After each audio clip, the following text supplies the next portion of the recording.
Գործողություններից հետո կարծես թե քաղաքական որոշ շրջանակներ, թե հանրային որոշ շրջանակներ եկան են գիտակցության, որ մենք դաշնակից որպես այդպեսին չունենք, մեր դաշնակիցը մեր բանակն է։ Դուք չեք կարծում, որ այդ զոհի հոգեբանությունը կամաց գոնե այսքանի օրերի ընթացքում հաղթահարվում է եւ կարծես թե կամք ու գոնե հասարակությունը պահանջ է դնում ազգային ծրագիր ստեղծելու եւ հզոր պետություն ունենալու։ Չենք հաղթահարում դա մենք։ Գիտեք ինչ կա, իհարկե ինչ որ չափով դրական ազդեցություն գործում է։ Եթե զոհի հոգեբանության տարրերից մեկն այն է, որ հույսը տնում է օդարի վրա։ Ինքը իր ուժերին վստահ չէ, հույսը տնում է։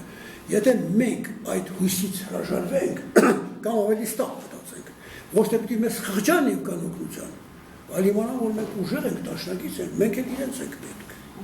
Այդ գաղափարը ամրապնդվի մեր զոհի հոգեբանությունը զգալի չափով հաղթահարվի։ Եվ այդպիսի միտումներ ես տեսնում եմ։ Բայց միևնույն է, նայեք քաղաքական գործընթացներին, ասում են, Ղարաբաղի հետ մի պայմանագիր կգենք փոխադարձ պաշտպանության։ Ղարաբաղը կարող ենք մենք ընդունել, եթե պատերազմ սկսեն եւ այլն, պատերազմ պաշտպանությունը սկսել են եւ շուտով նորից կլինի։ Ես դա սպասում եմ։ Դե արեք այդ գործողությունները։ Դա անկախություն է, չէ՞։ Ցույց տվեք, որ դուք ինքնուրույն որոշումներ կարող եք կայացնել։ Եվ ոչ թե Պուտինը կամ մյուսը կորան վերևից, դե դադարեցրեք կռիվը, դուք նույնիսկ տարածքները դեռ լրիվ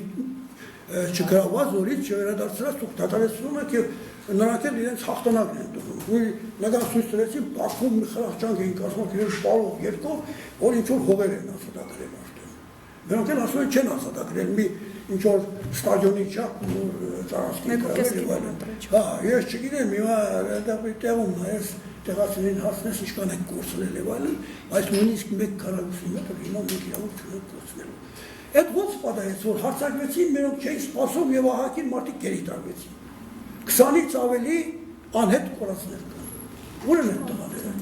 Քանիսին տարան սպանեցին գլուխները կտրելով եւ այլն։ Այդպես ոչ չի կարելի։ Այդ 4 օրվա ընթացքում 100-ից ավելի պաշտոնական արդեն զոհերի քանակը 95 է եղել։